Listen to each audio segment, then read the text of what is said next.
അപ്പോൾ hello guys, ഞാനിന്ന് വന്നിരിക്കുന്നത് ഒരു പൂച്ചന് കിട്ടിയിട്ടോ ഗൈസ് ഞങ്ങൾക്ക്.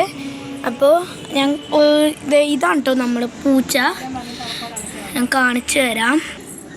അപ്പോൾ ഗൈസ് ഇതാട്ടോ പൂച്ചക്കുഞ്ഞ്. അപ്പോൾ ഈ പൂച്ചക്കുഞ്ഞിനെ ഞാൻ കാണിച്ചു തരാം ഗൈസ്. നിങ്ങൾക്ക് ഇരുട്ടത് കാണാൻ പറ്റില്ല. ഞാൻ അങ്ങോട്ട് പോയിക്കൊണ്ടിരിക്കുകയാണ്. ഇവിടെ ഒരു മതിലുണ്ട് കേട്ടോ ഗൈസ്. ഇത് കാണിച്ചു. അപ്പോൾ ഗൈസ് ഞാൻ കാണാൻ പറ്റുമെന്ന് നോക്കി, അവിടെ കാണാൻ പറ്റൂല നിങ്ങൾക്ക് ഇരുട്ട് കാരണം. അപ്പോൾ ആ മതിലിൻ്റെ അങ്ങോട്ട് കടക്കാൻ പറ്റൂല കേട്ടോ. വലിയ ഹൈറ്റുള്ള മതിലാണ്. അപ്പോൾ അത് കാരണം അങ്ങോട്ട് ചാടാൻ പറ്റാത്തതുകൊണ്ട് ലാഡർ ഇട്ട് കയറി കേട്ടോ ഗൈസ്. അപ്പോൾ അപ്പുറത്ത് നോക്കിയപ്പോൾ ഈ പൂച്ചക്കുഞ്ഞിനെ കണ്ടത്. അപ്പോൾ ആ പൂച്ചക്കുഞ്ഞിനെ ഞങ്ങൾ എടുത്തു വിട്ടു ഗൈസ്.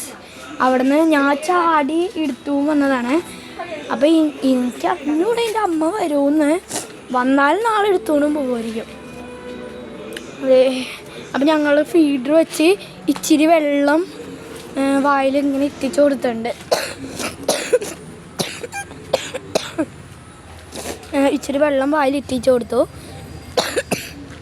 എന്തിനാന്ന് വെച്ച് കഴിഞ്ഞാൽ ഇവിടെ ഒരു ചേട്ടനുണ്ടോ ഗൈസ്.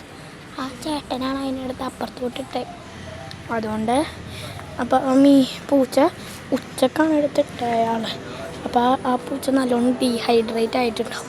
അപ്പോൾ ഫീഡർ വെച്ച് ഇച്ചിരി വെള്ളം കൊടുത്തതാണ്. വേറെ ഒന്നും കൊടുക്കാൻ പറ്റില്ലല്ലോ പൂച്ചക്ക്.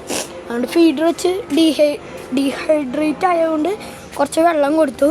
അതൊക്കെ കുടിച്ചുട്ടോ ഗൈസ്. പൂച്ച കണ്ണു പോലും തുറന്നുള്ള കേട്ടോ പൂച്ച ഗൈസ്. അപ്പം അയാൾ ഒരു എടുത്തിട്ടാണ് ഞാൻ കൂടി കളഞ്ഞത്. അത് കണ്ണു പോലും തുറന്നിട്ടില്ല. അപ്പം ബൈ.